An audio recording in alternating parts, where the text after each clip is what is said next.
Subscribe करें super Taylor channel को और प्रेस करें इस बेल आइकॉन को ताकि आगे आने वाले वीडियो के नोटिफिकेशन आप तक समय पर पहुंच सके। हेलो दोस्तों, सुपर टेलर चैनल में आपका एक बार फिर से स्वागत है। आज के इस वीडियो में हम सीखने वाले हैं नैरो फिटिंग पैंट की कटिंग किस तरह से की जाती है। तो चलिए दोस्तों, मेजरमेंट आपके सामने। सबसे पहले आप इस मेजरमेंट को देखकर समझ ले। तो मेजरमेंट में दोस्तों लेंथ का मेजरमेंट है 38.5 इंच, कमर का मेजरमेंट है 34 इंच, हिप का मेजरमेंट है 39 इंच, थाई मीन्स जांग का मेजरमेंट है 23.5 इंच, बॉटम मीन्स मोरी का मेजरमेंट 12.5 इंच, घुटने का मेजरमेंट 17.5 इंच और इन सिम का मेजरमेंट है 28.25 इंच। तो दोस्तों आज की वीडियो में हम आपको इन सिम के मेजरमेंट से पेंट की कटिंग करना बताएंगे, जो बहुत ही आसान तरीका है। अब तक हमने आपके साथ शेयर नहीं किया है। तो चलिए दोस्तों, यहाँ पर आप इन सिम के मेजरमेंट से भी पेंट की कटिंग बहुत ही आसान तरीके से कर सकते हैं, क्योंकि काफ़ी सारे व्यूवर्स को लटक के मेजरमेंट से रिलेटेड प्रॉब्लम आती है। तो इस कॉन्सेप्ट को सीखने के बाद दोस्तों आपको लटक के मेजरमेंट्स से रिलेटेड कोई भी प्रॉब्लम नहीं आएगी और आप बिना लटक के मेजरमेंट की भी पेंट की कटिंग आसानी से कर पाएंगे। तो चलिए आप दोस्तों वीडियो को अंत तक जरूर देखें ताकि आपको कटिंग समझने में आसानी हो। तो दोस्तों यहाँ पर आप देख सकते हैं कि हमने पेंट की कटिंग करने के लिए 130 मीन्स 1 मीटर और 30 सेंटीमीटर कपड़ा लिया है, जिसकी मदद से हम आपको बहुत ही आसान तरीके से फिटिंग पेंट की कटिंग करना बता रहे हैं। तो चलिए दोस्तों हम इसकी मार्किंग की शुरुआत करते हैं। तो सबसे पहले तो आपको क्या करना है दोस्तों, सीधा स्केल लेना है और फिर सीधे स्केल की मदद से आप यहाँ पर ऊपर, अगर कपड़े में कोस हो, रेसे रेसे हो, तो आप यहाँ पर सीधे स्केल की मदद से एक मार्किंग कर ले करीब 5 इंच कपड़ा छोड़ते हुए, और कपड़े को सीधा करते हुए हमें ये मार्किंग करना। इसके बाद दोस्तों लंबाई में हम ऊपर 1.5 इंच का बेल्ट लगाते हैं, इसलिए हमें 1.25 इंच टेप को ऊपर रखना है। ये देखिए हमने 1.25 इंच टेप को ऊपर रख लिए और लंबाई का मेजरमेंट था 38.5 इंच और आधा इंच हमारा सिलाई में जाएगा। तो इस तरह से हमें टोटल 39 इंच पे हमने लंबाई के लिए मार्किंग कर ली है। इसके बाद दोस्तों 2.5 इंच हमें बॉटम फोल्डिंग में से नीचे मोरी को फोल्ड करने के लिए मार्जिन लेना होता है, तो हमने यहाँ पर 2.5 इंच मार्जिन ले लिया। इसके बाद आपको क्या करना है दोस्तों, इन सिम का जो मेजरमेंट था 28.25 इंच था, तो आप नीचे से जो मोरी की मार्किंग है ऊपर वाली, वहाँ से आप 28.25 इंच मेजर कर लें और आप फिर इस तरह से यहाँ पर मार्किंग कर लें। तो दोस्तों जो भी ऊपर की जगह बची है वो आपकी लटक का मेजरमेंट हो जाएगा। ठीक है दोस्तों, आपको ऐसे ही करना है। फिर आप यहाँ पर घुटने के लिए मार्किंग कर ले, तो 28.25 इंच का आधा हो गया 14 इंच और 1 सूत, और 5 इंच कम करके आप हमेशा की तरह 5 इंच कम कर ले और 9 इंच और 1 सूत पर आप घुटने के लिए मार्किंग कर दें। सेम इसी तरीके से आपको एक और मार्किंग करना है। 1.25 इंच टेप को ऊपर रखना है और फिर यहाँ पर 39 इंच पे लंबाई के लिए मार्किंग कर देना है। 2.5 इंच मार्जिन लेते हुए 41.5 इंच पे आप यहाँ पर बॉडी की मार्जिन के लिए मार्किंग कर दें और फिर नीचे से आपको 28.25 इंच इन सिम के लिए रखना है और फिर मार्किंग कर देना। तो देखिए दोस्तों, आप देख सकते हैं हमने यहाँ पर बिना लटक के मेजरमेंट की मार्किंग हो गई है। इसके बाद हमने जो 9 इंच और 1 सूत पे घुटने के लिए हमें मार्किंग कर देना। तो बहुत ही आसान तरीके से दोस्तों यहाँ पर आप मार्किंग कर सकते हैं और हमें लटक की मेजरमेंट की भी ज़रूरत नहीं पड़ी। इन सिम का मेजरमेंट दोस्तों आप यहाँ पर फोटो को देखकर समझ सकते हैं कि हम यहाँ पर इन सिम का मेजरमेंट किस तरह से लेते हैं। बहुत ही आसान तरीका, आप घर बैठे आपकी पेंट की इन सिम का मेजरमेंट ले सकते हैं। और अगर आपको ये समझ में नहीं आता कि हम मेजरमेंट किस तरह से लेते हैं, तो हम आपके लिए मेजरमेंट का वीडियो भी बहुत जल्दी बना देंगे, जिससे आपको समझ में आ जाएगा कि इन सिम का मेजरमेंट किस तरह से लिया जाता है। आप हमें कमेंट करें, हम आपके लिए डेफिनेटली जल्द से जल्द इन सिम के मेजरमेंट का भी वीडियो आपके लिए बनाएंगे। तो आप देख सकते हैं दोस्तों, हमने सभी मार्किंग दो की है, क्योंकि जब हम इसे सीधे स्केल की मदद से करेंगे तो हमें हमारी जो मार्किंग है बिल्कुल सीधी होगी। तो इस तरह से यहाँ पर आप मार्किंग दोनों स्केल को मिला लो। और दोस्तों ये जब नीचे आप मोरी के पास से मार्किंग करें तो साइड से आप ये स्केल को थोड़ा सा तिरछा रखें। ऐसा करने से दोस्तों आपकी जो मोरी के पास से सिलाई होती है वो बिल्कुल परफेक्ट होती है। तो इस तरह से हमने यहाँ पर मार्किंग कर ली है। अब क्या करना दोस्तों, आपको जांग वाली जो मार्किंग करी थी हमने, वहाँ से हमें जांग के लिए मार्किंग कर देना। तो चलिए दोस्तों, जांग का जो मेजरमेंट था 23.5 इंच था, जिसका हाफ करने पे आ जाएगा 12.25 इंच। तो आप 12.25 इंच पे यहाँ पर जांग के लिए मार्किंग कर ले और 2.25 इंच अंदर एक फ्लाई के लिए आप मार्किंग कर दें। अब आपको क्या करना दोस्तों, ये 12.25 इंच का आधा कर लेना, जो आ जाएगा 6 इंच से 1 सूत कम पर। तो ये देखिए हमने सेंटर मार्किंग कर ली है पेंट के लिए, जो आई है हमें 6 इंच से 1 सूत कम। तो कोर के पास से दोस्तों आपको यहाँ पर 6 इंच से 1 सूत कम पर मार्किंग कर लेना है। ऊपर से नीचे जितनी भी हमने मार्किंग की है सब पे आप यहाँ पर 6 इंच से 1 सूत कम मेज़र कर ले और यहाँ पर पेंट के लिए सेंटर मार्किंग के लिए आप मार्किंग कर दें। ठीक है दोस्तों, आपको प्रॉब्लम आ रही हो तो आप फिर से एक बार आप चेक कर ले, उसके बाद ही आप यहाँ पर मार्किंग करें जो हमारे सेंटर मार्किंग के लिए मार्किंग होगी। दोस्तों इसी के हिसाब से हम यहाँ पर आगे घुटने के लिए मोरी के लिए मार्किंग करने वाले। तो ये हमारी मेजरमेंट जो है सेंटर मार्किंग की वो बिल्कुल सही होना चाहिए, जो हमने निकाला है 6 इंच से 1 सूत कम पर। तो आप दोस्तों इस तरह से मार्किंग करने के बाद सीधा स्केल ले और सीधे स्केल की मदद से इन सभी मार्किंगों को आप यहाँ पर पूरे फ्रंट के कपड़े पे कर ले। तो देखिए दोस्तों, हमने जितनी भी मार्किंग की है उसे हम यहाँ पर सीधे स्केल की मदद से मिलाते हुए मार्किंग कर रहे हैं। इसके बाद दोस्तों हमें घुटने के लिए और मोरी के लिए मार्किंग करना है। तो घुटने का जो मेज़रमेंट था दोस्तों 17.5 इंच था, जिसका आप हाफ़ करें और फिर एक बार और हाफ़ करें, जो हमारी सेंटर मार्किंग पे हमें इंच टेप को रखना है। तो 17.5 इंच का आप हाफ़ करके देखेंगे तो आ जाएगा 9.25 इंच, और 9.25 इंच का अगर आप एक बार और हाफ़ करेंगे तो आ जाएगा 4.5 इंच से 1 सूत कम। तो आप यहाँ पर 4.5 इंच से 1 सूत कम पर सेंटर मार्किंग पे रखें, और फिर यहाँ पर इस तरह से आप 9.25 इंच पर घुटने के लिए मार्किंग कर दें। ये देखिए, हमने यहाँ पर 9.25 इंच पर घुटने के लिए मार्किंग की है। इसी तरह से दोस्तों जो मोरी का मेजरमेंट होगा वह 12.5 इंच है, जिसका आप हाफ़ कर ले तो आ जाएगा 6.25 इंच, और 6.25 इंच का आपको एक बार और हाफ़ करना तो आ जाएगा 3 इंच और 1 सूत। तो आप सेंटर मार्किंग पर 3 इंच और 1 सूत रखें, और रखने के बाद यहाँ पर आप 6.25 इंच पर मोरी के लिए मार्किंग कर दें। तो दोस्तों इसी तरीके से हम यहाँ पर सेंटर मार्किंग का यूज़ करते हुए, इस्तेमाल करते हुए मोरी के सभी मतलब पेंट के मेजरमेंट के हिसाब से हम आधा करते हैं, और एक बार और हाफ़ करते हुए यहाँ पर हम मार्किंग करते हैं। अब आपको दोस्तों पेंट में शेप किस तरह से देना है, तो आपको यहाँ पर राउंड स्केल लेना है, और राउंड स्केल को आपको इसी तरीके से रखना है दोस्तों, और घुटने तक आपको राउंड शेप में मार्किंग कर देना। सेम इसी तरीके से दोस्तों पेंट की दूसरी तरफ भी आपको मार्किंग करना है।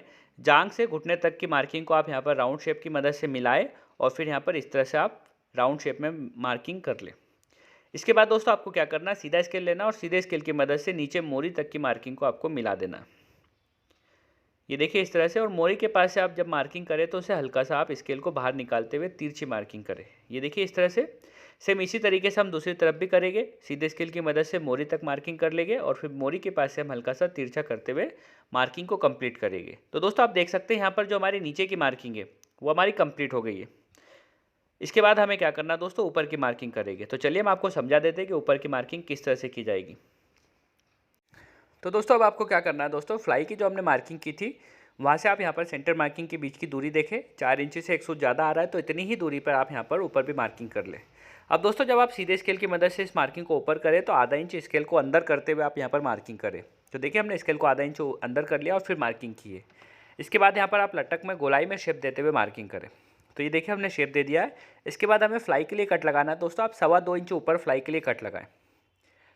जब हम लार्ज साइज़ के लिए पेंट कटिंग करते हैं तो हम 2.5 इंच पे मार्किंग करते हैं कट के लिए, पर यहाँ पर हम 2.25 इंच पे ही फ्लाई के कट के लिए मार्किंग करेंगे। और यहाँ पर कमर का मेजरमेंट आप लिख लें, 34 इंच आ रहा है। अब दोस्तों कमर का आप यहाँ पर 1/4 कर ले, जो आ रहा है 8.5 इंच। तो 8.5 इंच पे यहाँ पर आप कमर के लिए मार्किंग कर ले, और 1.25 इंच यहाँ पर आप सिलाई मार्जिन ले लें। तो देखिए यहाँ पर 1.25 इंच हमने सिलाई मार्जिन लेते हुए 9.25 इंच पर कमर के लिए मार्किंग कर दी है।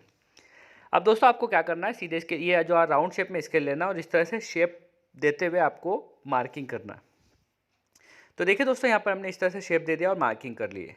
अब आपको दोस्तों बेल्ट में जब हम मार्किंग करते हैं और कटिंग करने से पहले हल्का सा उसे बेल्ट में शेप देते हैं।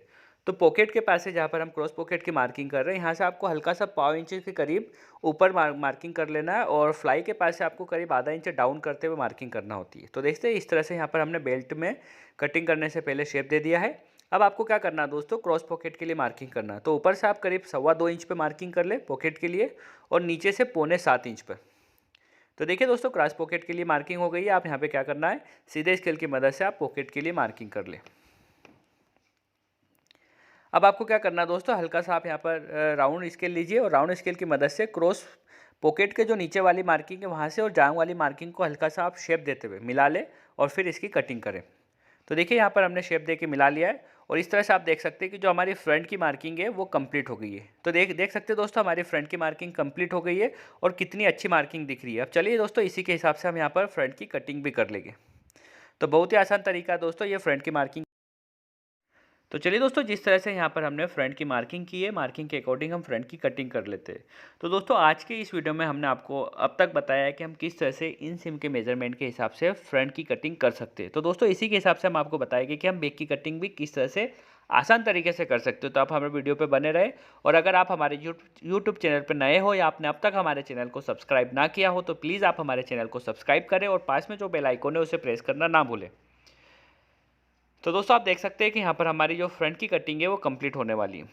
इसके बाद हम समझेंगे कि हम बैक की कटिंग किस तरह से करेंगे। तो दोस्तों बहुत ही यूनिक तरीके से हम आपके लिए कटिंग लेकर आते हैं। आप इस फॉर्मूले को अप्लाई करें और आपकी पेंट की कटिंग करें, और फिटिंग आपकी किस तरह से रही है आप हमें कमेंट कर बताएं। और इसी तरीके से हम आपके लिए नए नए कॉन्सेप्ट रेगुलर लाते रहेंगे, जिससे आपको कटिंग समझने में कोई प्रॉब्लम ना आए। तो चलिए दोस्तों, इसके बाद हम समझ लेते हैं कि बैक की कटिंग किस तरह से की जाएगी। तो ये हमने पॉकेट के लिए और फ्लाई के लिए कट लगा दिए। अब हम समझा देते हैं आपको बैक की कटिंग किस तरह से करना है आपको। तो चलिए दोस्तों, फ्रंट की कटिंग होने के बाद आप बैक की कटिंग करने के लिए कपड़े को इस तरह से जमा लें। अगर आप इस तरह से नहीं जमाना चाहते तो एक और तरीका है, आप इस तरह से भी बैक की कटिंग करने के लिए कपड़े को जमा सकते हैं। दोस्तों, अगर आप ऐसा कटिंग करेंगे तो आपके पास कपड़ा ज़्यादा अवेलेबल होगा, जिसकी मदद से आप आसानी से पैंट के पॉकेट की कटिंग कर पाएंगे और पैंट की आपकी स्टिचिंग ईजी हो जाएगी। तो आप इसी तरीके से भी आप बैक की कटिंग कर सकते हैं।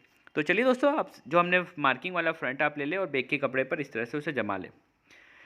अब दोस्तों ध्यान रखना है कि ऊपर से जो पॉकेट के पास से हमें बैक के कपड़े को 1 इंच एक्स्ट्रा रखना है, क्योंकि हम पॉकेट के पास से 1 इंच एक्स्ट्रा रखते हुए बैक की कटिंग करते हैं। तो आप देख सकते हैं यहाँ पर हमने 1 इंच एक्स्ट्रा रखा है पॉकेट के पास से और कपड़े को इस तरह से बैक के कपड़े पर फ्रंट को हमने जमा लिया। तो इस तरह से जमाने के बाद आपको दोस्तों किस तरह से बैक की मार्किंग करना, चलिए हम आपको बता देते हैं। तो दोस्तों स्टेप बाय स्टेप आप देखिएगा। ये जो जांग वाली मार्किंग है उसको करीब 1/4 इंच हम नीचे से आगे करते हैं और घुटने और मोरी की मार्किंग को एज इट इज बिल्कुल बराबर तरीके से हम बैक के कपड़े पे बढ़ा देते हैं। अब दोस्तों आपको किस तरह से बैक के कपड़े में एक्स्ट्रा मार्जिन लेना है, क्योंकि आपने देखा होगा फ्रंट में हमने सिलाई मार्जिन नहीं लिया है। तो आपको यहाँ पर फिटिंग पैड में 2.5 इंच जांग के पास से बढ़ा लेना है, 1.25 इंच घुटने के पास से और मोरी के पास से आपको 1.5 इंच बढ़ा लेना। दोस्तों इसमें आप कम ज़्यादा ना करें, इसी के हिसाब से आप यहाँ पर बैक में एक्स्ट्रा लेते हुए कटिंग करें, क्योंकि हमने फ्रंट में सिलाई मार्जिन नहीं लिए। ध्यान रखिए दोस्तों, सिलाई मार्जिन नहीं लिए और जो भी हमारी मार्जिन होगी वो बैक में होगी। इसके बाद दोस्तों आप यहाँ पर घुटने तक राउंड शेप में मार्किंग करें और घुटने से नीचे मोरी तक की मार्किंग को आप सीधे स्केल की मदद से करें, जिस तरह से हमने फ्रंट में की है। तो दोस्तों नीचे की मार्किंग हमारी कंप्लीट हो गई है। अब चलिए हम आपको ऊपर की मार्किंग बता देते हैं। तो पॉकेट के पास से जिस तरह से हमने आपको बताया कि 1 इंच हमें एक्स्ट्रा रखना होता है, तो इसी तरीके से आप राउंड शेप में 1 इंच बढ़ाते हुए बैक के कपड़े को मार्किंग करें। तो देखिए आपने यहाँ पर 1 इंच बढ़ाते हुए मार्किंग कर लिया, क्योंकि दोस्तों बैक में हमें प्लेट देना होती है पीछे पॉकेट बनाने के लिए 1 इंच की, तो उसके लिए यहाँ पर हमें कपड़ा बढ़ाना होता है। और यहाँ से आप यहाँ पर 1.25 इंच, ये देखिए बैक के पास से जो बैक को ऊपर से एक्स्ट्रा रखना होती है वो 1.25 इंच आप ऊपर रखें और इस तरह से राउंड शेप में मार्किंग करते हुए आप 1.25 इंच बढ़ाते हुए बैक में मार्किंग करें। तो देखिए इस तरह से आप यहाँ पर स्केल को रख लें और फिर इसकी मार्किंग करें। अब दोस्तों इसी मार्किंग पे हमें पेंट की कमर के लिए मार्किंग करना होगी। तो पेंट का कमर का मेजरमेंट आप फ्रंट में देख सकते हैं 34 इंच है, जिसका 1/4 करने पर आ जाएगा 8.5 इंच। तो सबसे पहले तो आप यहाँ पर 8.5 इंच पे मार्किंग कर लें। उसके बाद हमने 1.5 इंच मार्जिन लेना होगी, 1 इंच प्लेट के लिए और आधा इंच फ्रंट को बैक से अटैच करने के लिए। तो यहाँ पर आप 8.5 इंच पे पहले 1/4 पे मार्किंग कर लें और 1.5 इंच मार्जिन लेते हुए आप एक्स्ट्रा रखते हुए यहाँ पर कमर के लिए मार्किंग करें। ठीक है दोस्तों, इतनी मार्किंग करने के बाद अब हमें हिप के लिए मार्किंग करना। तो दोस्तों हिप का जो मेजरमेंट था 39 इंच था, तो 39 का अगर आप 1/4 करेंगे तो आ जाएगा आपका 9.25 इंच और 1 इंच हमें सिलाई मार्जिन लेना है, तो इस तरह से हो जाएगा 11.25 इंच। तो 11.25 इंच आप इस तरह से रख लें और हिप के लिए मार्किंग कर दें। तो आप देख सकते हैं दोस्तों यहाँ पर हमने कमर की और हिप की मार्किंग किस तरह से की है। आपको भी इसी तरीके से करना है, चाहे मेजरमेंट कोई भी किसी भी तरह का हो। तो इसी तरीके से आप कमर और हिप के लिए मार्किंग करेंगे। अब इन दोनों मार्किंगों को आप मिलाते हुए, ये देखिए दोनों मार्किंगों को आप मिला लें और फिर सीधे स्केल की मदद से इस तरह से मार्किंग कर दें। अब दोस्तों ये जो मार्किंग होगी ये हमारी सिलाई के लिए होगी, तो आप यहाँ पर शेप भी इसी तरीके से दें जिस तरह से आप यहाँ पर सिलाई लगाते हैं। तो आप यहाँ पर हमारे शेप देने का तरीका देख लें, इसी तरीके से आप यहाँ पर शेप को नीचे राउंड में लेते हुए मार्किंग करें। अब दोस्तों जो हमारी कटिंग होगी वो हल्की सी मार्जिन लेके कटिंग होगी। तो ऊपर से तो हम यहाँ पर करीब 2.5 इंच बढ़ा लेते हैं, ताकि इन फ्यूचर अगर हमारे कस्टमर की कमर बढ़ जाए तो हम इसे ओपन कर कमर को बढ़ा सके। और नीचे से हमें इतना मार्जिन लेना होता है कि हम यहाँ पर कटिंग कर सकें। तो देखिए इतना ही मार्जिन लेते हुए आप यहाँ पर मार्किंग करें, ताकि हम इसी मार्किंग के अकॉर्डिंग बैक की कटिंग कर पाए। तो आप देख सकते हैं दोस्तों यहाँ पर हमारी जो बैक की मार्किंग है वो कंप्लीट हो गई है। चलिए हम इसी मार्किंग के अकॉर्डिंग हम यहाँ पर बैक की कटिंग करके आपको बता देते हैं। तो चलिए दोस्तों बैक की मार्किंग हमने जिस तरह से की है उसी के अकॉर्डिंग हम कटिंग करेंगे। ये देखिए दोस्तों हमने मार्किंग करते वक्त आपको बताया था कि हम इसी मार्किंग के अकॉर्डिंग हम यहाँ पर कटिंग करेंगे। तो इसी तरीके से हम यहाँ पर कटिंग कर रहे हैं। और दोस्तों अगर आपने अब तक हमारे चैनल को सब्सक्राइब ना किया हो तो प्लीज़ आप हमारे चैनल को सब्सक्राइब करें और पास में जो बेल आइकन है उसे प्रेस करना ना भूलें, ताकि जब भी हम कोई वीडियो अपलोड करें तो उसकी नोटिफिकेशन आप तक समय पर पहुँच सके। दोस्तों आपको हमारा वीडियो कैसा लगा प्लीज़ हमें कमेंट कर बताइए। अगर आपको अच्छा लगा हो तो इसे लाइक करें, शेयर करें और कमेंट करना ना भूलें। तो दोस्तों आप देख सकते हैं यहाँ पर हमने किस तरह से इन सीम के मेजरमेंट के हिसाब से पेंट की कटिंग करना आपको बताया है। आप भी इसी तरीके से हमारी कटिंग प्रोसेस को फॉलो करें। डेफिनेटली आपकी पेंट की जो फिटिंग होगी बहुत ही गुड लुकिंग होगी। और आप हमें फिर कमेंट करके ज़रूर बताएं कि आपकी जो पेंट की फिटिंग है वो किस तरह से रही है। तो चलिए दोस्तों, इस तरह से जो हमारी पेंट की कटिंग है वो कंप्लीट हो गई है। अब काफ़ी सारे व्यूवर्स का डाउट होता है कि सर आप जो पॉकेट के लिए कट लगाते हैं बैक में, वो कितनी दूर लगाते हैं। तो यहाँ पर ये दोस्तों नॉर्मली 4 से 4.5 इंच पे ये कट लगाया जाता है। हम आपको मेजर करके बता देते हैं। ये देखिए 4.5 इंच पे हमने कट लगाया है। Thanks for watching.